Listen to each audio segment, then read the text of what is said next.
Hello, everyone, and welcome to the WMA podcast. My name is Hannah Lakian, and I will be your host for today. Joining us on this episode is Jacqueline Howard, who currently serves as Senior Director of Wealth Advisors Operations at Ally. Jacqueline graduated from Michigan State in 2003 as a journalism major, but found a passion for wealth management at Ally.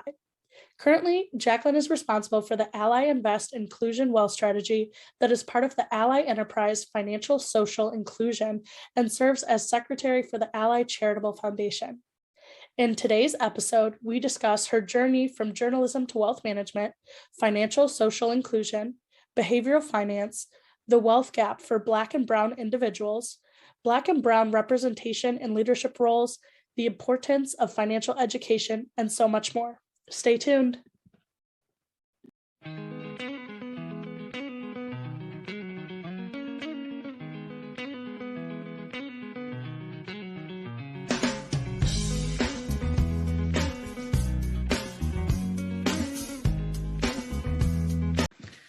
Hello, everyone, and welcome to the WMA podcast. In today's episode, we have joining us Jacqueline Howard, who currently serves as the Senior Director of Wealth Advisors Operations at Ally. Welcome, Jack, and thank you so much for being on. Thank you. Go green, go white. Yes, go green. All right, so I'll kind of get right into it. So you received your undergraduate in journalism from Michigan State and was recently named a 2022 Outstanding Alumni by College of Communications, Arts and Sciences. Can you tell us a little bit more about that and your career journey from journalism to wealth management? Yeah, so I graduated from Michigan State almost 20 years ago, which is crazy. I just was thinking about that yesterday and it blew my mind that it's almost been 20 years. I graduated in 2003 and my degree was in journalism with a specialization in public relations. At my heart, I'm a writer. And upon graduating, I worked for a large PR firm, a global firm in Chicago, and then moved back home. I'm from Detroit, moved back home and worked for a boutique firm here, and then moved again to a larger firm where General Motors was my client. And at that point, I decided to go back to school for my master's and ended up connecting with a professor from MSU. So this is something I'm going to tell students: stay connected with their professors because they will help you for the rest of your life. Connected with a professor from MSU who had moved to Syracuse and decided to join that program. It was a master's in communications management. And during that time, one of my clients at GM who was also in the Syracuse program, had left GM and moved to Ally. So the history on Ally is that we're formerly GMAC, which was the finance captive for General Motors. And at that time, they were transitioning to be Ally, had just launched the deposit side of our business like a year before. So they were kind of building out the team, and I was recruited to join their corporate citizenship team, overseeing employee giving, financial education, and corporate giving. So all of the work that they do with supporting the community. So started out doing that, and that has been 11 years ago now. And started out as an assistant manager, grew in the ranks with the company, ended up becoming a senior director in that space and leading that piece of the that support function for the company, and really was able to implement strategy and all that. But what has really stood out for me, even after I graduated from college, the work that I did starting out in my career with Ally in that financial literacy space, is really a deep passion for understanding money. It was something for me graduating from Michigan State. I graduated with maybe $30,000 in student loan debt, which was a lot back then. I also had credit card debt. So I was like your typical student who I paid for my college on my own. I remember my time at MSU, I worked as a bank teller. I cleaned, at that time they had jobs where you can clean classrooms and hospital rooms there on campus at night. And I had an internship. So there was always this season for me constantly of having like 2 and 3 jobs during Michigan State so that I could pay for things, which made me, once I graduated and started to make money, not want to be in that position ever again. I wanted to get rid of the student loan debt, and really just learn about it. I'm a first generation corporate America person. My parents, my dad was a police officer, mom was a teacher. They both had pensions. So we really never learned about investing growing up. you just, the big thing was to get a house. That was your major asset, get a house and try to pay it off. So I never was really introduced to those things. So once graduating from college, I developed this passion to understand wealth and how some people have money versus some people don't. So that took us to, the financial literacy piece here at Ally. We had a really great program where we taught it's called Wallawise, if your viewers want to check it out. It teaches the basics of budget, credit, banking, and investing, and auto finance, but it's like step one. So led that for 10 years. And about a year ago, had meetings with our leadership team to understand what's next for me at the bank as I grow. And a stretch opportunity became available to become chief of staff for Ally Invest, the president at the time. So I said, I might as well try it. So I took that leap last year, did the chief of staff role for about 6 months and fell in love with investing and decided to stay on board. Ally is preparing to launch a wealth management product where we have advisors that will support our clients. Right now we have, and on the invest side, a self-directed product and a robo product. So this will be another product in our suite. So they were, planning to launch this. I joined the team in probably April. And it's been everything from hiring advisors to working with our compliance team to ensure we're meeting all of our regulatory requirements, to the training that our advisors, the framework that we want to have for our business that is unique to Ally. And I've really fallen in love with it because I think it has been a natural progression of my journey in this conversation of understanding wealth. It's the going from, I think you go in that phase of college of you got debt, you're trying to understand credit, you get into your 30s, you start to pay it all off. And now, and once you enter your 40s and you're like mid-career, now it's more about understanding your investments and how to grow your money. So it just felt like the perfect next step for me. So a very long answer about my journey, but that's kind of how I landed here. No, awesome. I think it's great hearing about your journey, and it is so important, financial literacy and financial education, and it's awesome hearing about your passion for understanding wealth. What makes the wealth management practice at Ally unique? Yeah, so I feel like it's my baby, and we're getting ready to birth this wonderful new product for everybody. I think first of all, our clients will be able to join with only $100,000 in assets, and they'll have their very own advisor. So that's pretty unheard of in the industry. But aside from that, the framework that we're building upon is really based in a buying process and really understanding where our clients are in this buying process and not trying to sell products. So an example that we love to give is when you think of a good example is in the dieting industry. So right now, Weight Watchers, if you look at their commercials, they're pushing products, right? However, most recently, Noom, I don't know if you've heard of them, Noom, they have a more behavioral based approach to helping you to lose weight. So we're looking to have that same approach of not pushing products with our clients, but really understanding where are you in your wealth journey? What is your money story? What things happened to you as a child and your early adulthood that have impacted how you look at money now? Also, even from a financial social inclusion perspective. So another role that I have, in addition to doing the operations role for Invest Advisors, I also serve as the lead for our financial social inclusion work, and I serve as secretary for our foundation. But where that kind of links into the work that we're doing with this wealth product is that we had a very inclusive approach to how we want to work with our clients. Historically, Black and Brown people have not been a part of this conversation when you think about wealth management. So for us, it was important that as we train our advisors, that they understand that different people have different backgrounds. You may get different personalities. You may have different life experiences that may impact how we all think about money. And our goal is to get to know our clients, understand where they are, meet them there, and then we're going to get to the wealth building. And I think that is what creates the stickiness of it. It's not just about let me say this. Right now I'm reading a book called The Psychology of Money. I highly encourage this book. I've fallen in love with it, but it really looks at the behaviors behind what we do with money. And so it's more of like that soft side of it. Like, this is what I think about money, because you can be in a place of having all the skills you'll know the right thing to do, and then you still go off and do something else. So that's another piece of it. Our work is really grounded in behavioral finance. So helping our advisors to understand what are some of the biases that our clients may have that may stop them from actually sticking to their plan, stop them from actually achieving those goals that they've set. And we're all victim to it. We're all victim to it of getting off track. But for us, we want to understand the why of how we got here. Definitely. Yes.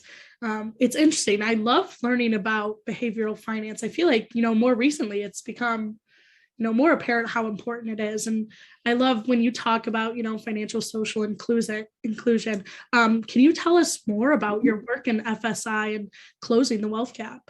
Yeah. So this is, when I think of my professional North Star, something that I kind of keep in the back of my mind. And I encourage everybody, all of the undergrad students, think about that. Like, get clear on what's important to you for your career, because you'll never work a day in your life. And for me, it's been helping Black and Brown people build wealth. When we look at the wealth gap, and specifically for Invest, we're targeting people who have at least $100,000 in assets. So that's typically someone who's college educated, someone who's generating a higher income. And when we look at Black and Brown communities, for people like that, people like me and my friends, and you'll be one day, right, who are making high incomes, when we look at Black and Brown communities, there's still a wealth gap of over $315,000. So even when you check the box of, I did what I was supposed to do, I was supposed to go to college, I was supposed to get a job, I was supposed to do all these things, there's still this wealth gap. So for me, it was this passion of understanding, okay, I get the financial literacy piece of it. I did that in my last role. Now let's look at the financial social inclusion piece of it. And that means, what are the societal issues? What are the products and services that we're delivering that may not be inclusive to everybody? So I'll give an example in our deposit business. A big issue that we found was that Black and Brown communities and people in general were being charged overdraft fees. And when you're being charged overdraft fees, a high number of those folks were Black and Brown people who couldn't afford it, right? And when you think of financial social inclusion, that's a bigger issue. So we decided to get rid of overdraft fees. That's a great example of financial social inclusion. Like, let's get to the root of the problems. Now, and yes, we need to teach you about budget and credit and saving and all those things. But as a financial institution, we also need to look at it holistically to understand what part do we play in it. So I've been so passionate about this work, looking to really advance it within Ally, to really create products and services and employee opportunities, the work that we do in our community, to make sure that it's all grounded in a lens that is equitable. Yes, definitely. Yeah. I've heard this term, kind of, it's pale, male, stale. It's kind of these old white men that have kind of, are this financial advising industry. So, what steps do you think need to be taken in order to increase the number of Black and Brown advisors in the profession? Yeah, so, we started a program last summer. So this was one of my first things that we started with me leading FSI, a stock market investing challenge. So I think education and so financial education, I'll go back to that, and inclusion, right? So on the education piece of it, making this a topic at dinner tables. So with the stock market investing challenge, we had about 35 students who participated in a 5-week challenge where they did some trading simulation on a platform where they got $100,000. They were broken out into teams. And then the teams were able to present their investment thesis at the end of the program. And they presented in front of our bank president, community leaders. It gave them exposure in front of audiences that they may not have normally had. And for that, we actually pulled students from historically Black colleges through the Thurgood Marshall College Fund, and also Hispanic students through an organization called Alpha.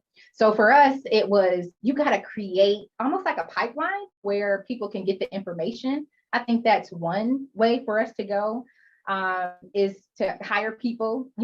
Hopefully we'll get a lot of MSU grads now that I'm doing this podcast, but looking for that talent and making Black and Brown students aware that this is even an option for a career. So, when we were doing the stock market investing challenge, we had members of my team come in and do career presentations, career spotlights. A lot of it is exposure, understanding the financial markets. I think that's a piece of it. I also think it's important to have Black and brown people in positions of leadership. So I know for me, growing up in Ally at this bank, a lot of my mentors were women who I saw myself in them. You know, I saw that this person is, you know, for example, our bank president, her name is Di Murray. She's an amazing leader and one of my mentors, and it served as an example for me. So we need more Black and brown examples of what is possible. I think there was a stat in 2019, we had something like 85,000 CFPs, and out of that, only 1,600 of them were Black. So how do we have programs where we're pulling folks along to get your CFP? And it has to be structured. So that's something that we're working on at Ally to create, not only create that pipeline, so when we're hiring our advisors, we're keeping that in the back of our mind, but also as leaders, you know, folks like me and other positions, people in positions of influence at Ally have to be an example for everyone else of what is possible and be intentional about bringing folks along the way. Definitely, yeah. I think it's so cool. The stock market investing challenge seems amazing and an incredible opportunity, and completely agree. Having that representation of Black and brown, you know, people in those leadership positions is, you know, amazing. Can you, you know, kind of describe a day in your life and, you know, kind of what more about your position at Ally? Yeah, so a day in my life, it's always fun every day. So I am the mom of two. So I have, I'm a career parent. My daughter is 5 and I have a 12-year-old son. He'll actually be 13 on Friday. So, you know, wake up, get the kids ready for school, drop them off, head into the office. I've actually been coming into the office since June. We had the ability to come back as voluntarily, and I just like being in the office. So I've been here since June, coming to the office, and, you know, a day could be working with the advisors, training them through with role play through our consultation process and the various steps in our wealth management journey.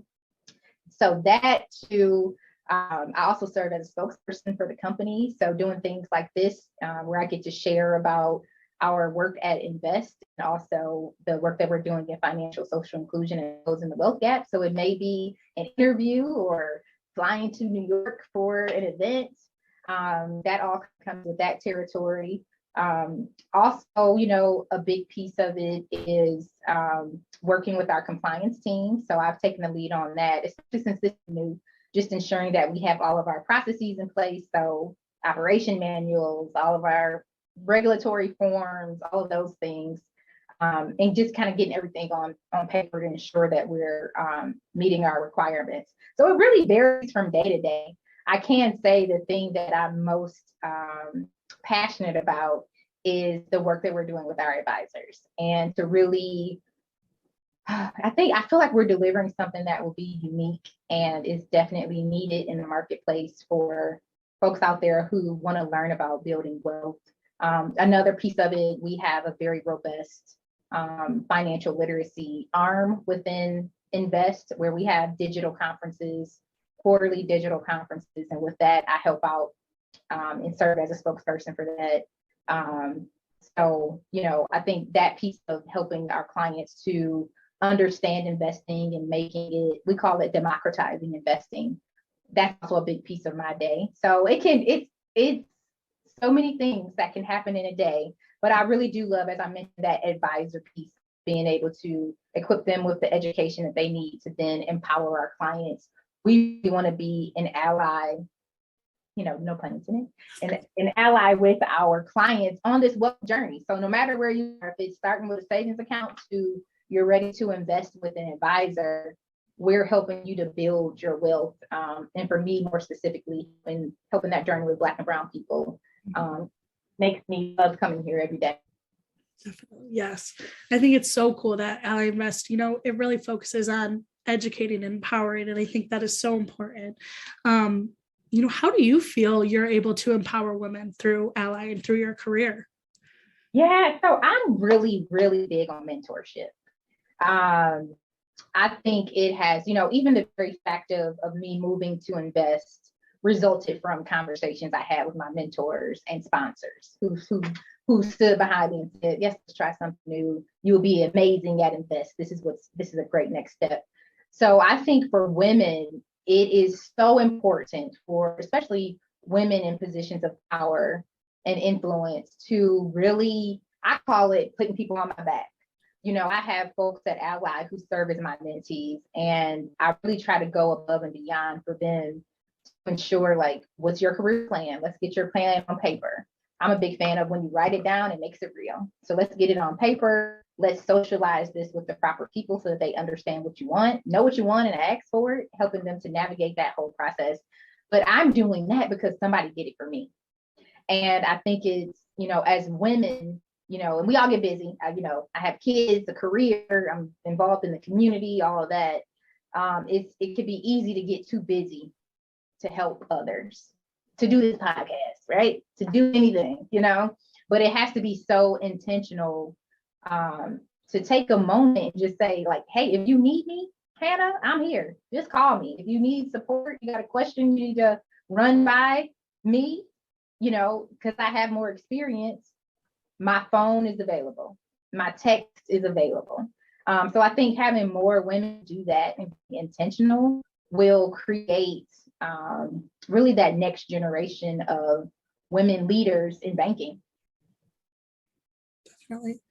Yes. You did have another question. What is something you think people should know about the wealth management industry that's, maybe not talked about enough or, discussed enough? Yeah, I got to go back to Ep.5 and the psychology of money. I really, I think so often, even for me, growing up in my 20s, it was money is hard. I don't understand it. You got to be a math major. And it's not. I think so much of this wealth journey, it's skills. You need to understand what you're doing. But a lot of it is your psychology behind what you think of money. And really, if you put things in place to get out of your own way, or even just understanding what gets you off track, right? So for me, I'll share this. I love like those personality tests, right? And for me, I'm what's called an epicure. So I love like fancy things and the nice vacation. I'm not frugal, right? So for me, historically, that brought up a lot of shame because it's often looked at, people who are frugal, they advance and you should spend money on anything. But, when I tried to be frugal, I was miserable. So for me, it was understanding like that's who I am and that's okay. And to help make sure I can retire one day, I now automate everything. I maxed out my 401k. I maxed out my HSA account. I'm putting money aside for my kids' college. So all of those things are done first, and then I can splurge. But I think that whole psychology piece of it, I had to understand Jacqueline. And how did I get here? How did I become that person that likes fancy stuff? And we all have that story. We all have a money story as to things that you learned growing up about money and how it influences how you treat money today. So that piece of it, I actually adore. Really helping people to understand the psychology behind their money and how to get around it to be successful. Behavioral finance, understanding your biases, behavioral finance therapy, all those things make me spark up. Definitely, yes. It is, great hearing about your money story and seeing, kind of how that impacts you now. I'm, curious, what do you think your story looks like in, in the future, in those next maybe 5 years or 10 years? So it's funny. I was listening to that book I mentioned earlier, The Psychology of Money. And there's this whole chapter on enough. So what is enough? At what point do you say, I've reached my goals? And there was a quote in there that says one of the best financial skills is to have the ability to stop moving the goalpost. And that blew my mind because I think we're trained, especially as Americans, always think bigger, more, bigger, more. And for me, this year, oddly enough, before you even I started reading this book, I set the goal of like managing what I have. Nothing new, nothing new. So for me, I really would love to continue to go deeper into this financial money psychology piece of my career. So probably some certifications in that, maybe doing more, eventually later out, one-on-one training with folks on that.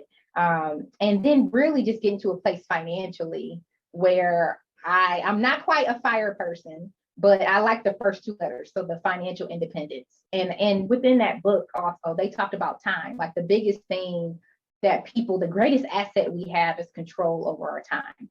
So for me, I love my work at Ally. I want to continue to do this, but also if I don't want to work, I want to have that option as well. So for me, it's total financial independence, and I'm going to get there as my kids get older and I'm off college and all that kind of stuff. And then also really helping others, really continuing with that North Star I mentioned of closing the wealth gap and helping Black and Brown people build wealth. That's going to definitely still be in my future in the next 5-10 years. Probably more one-on-one as I build out understanding behavioral finance, more money psychology, more of helping our communities to really understand things that they may do that may stop them from building wealth.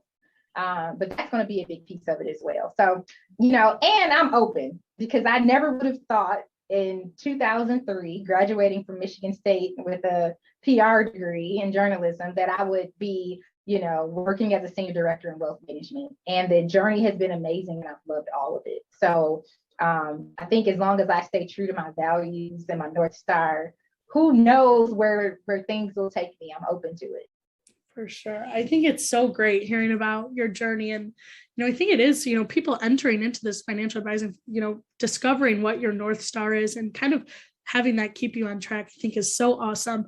So what would you say to anyone considering the financial planning profession, and, maybe what do they need to know? And also more specifically, what would you say to women who want to, enter into this career and have a future in wealth management?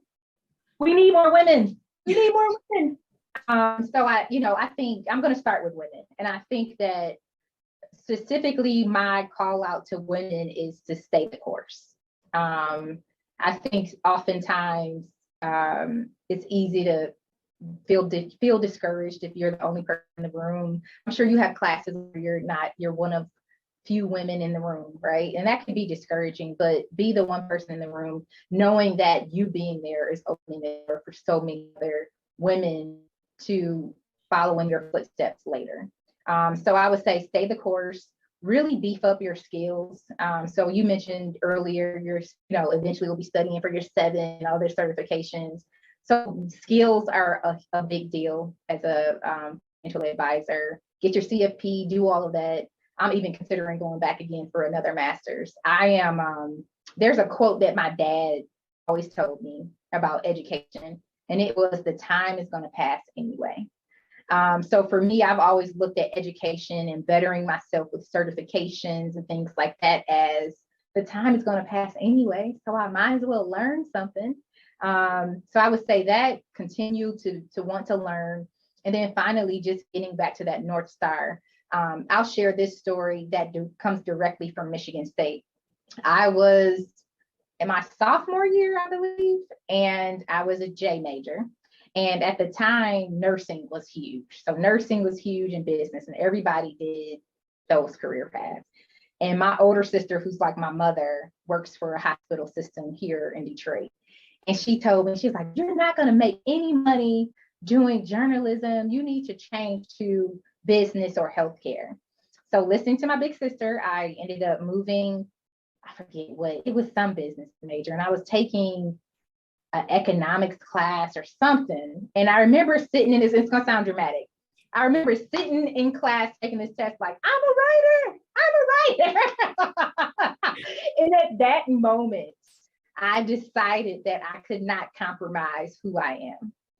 And who I am at my core, was that person who was a writer, a person who loves giving back to the community, a person who loves helping to advance folks understanding financial literacy. That's at my core.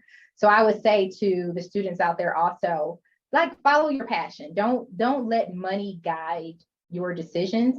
be mindful about debt and taking those kind of things on as you graduate, but really be thoughtful about having a career that you are passionate about, because there's nothing worse than going to work every day and hating what you do.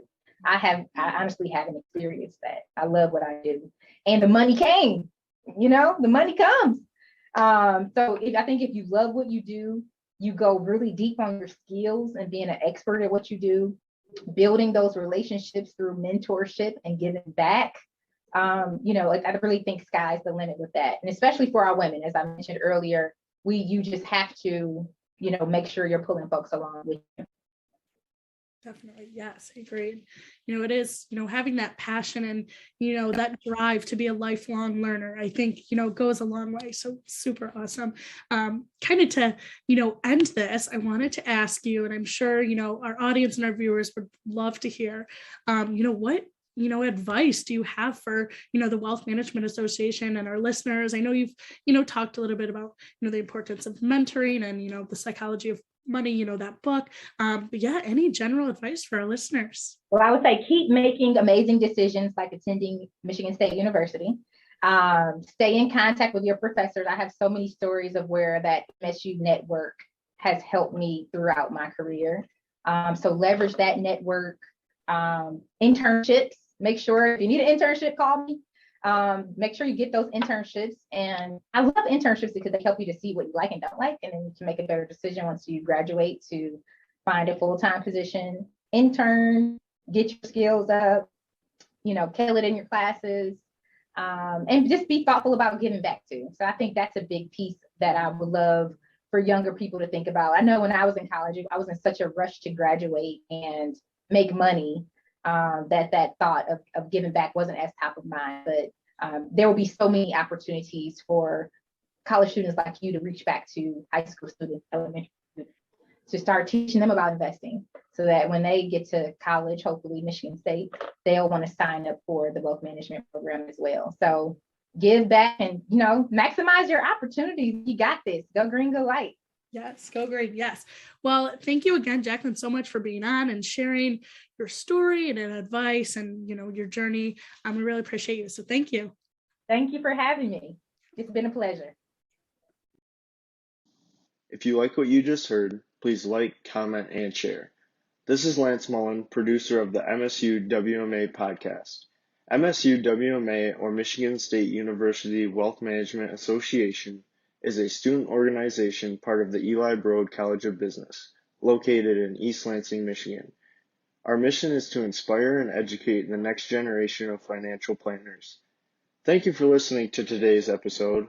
If you enjoyed, please check out our channel on all platforms such as Spotify and Apple Podcasts, and check out our social media at MSU WMA and msuwma.com.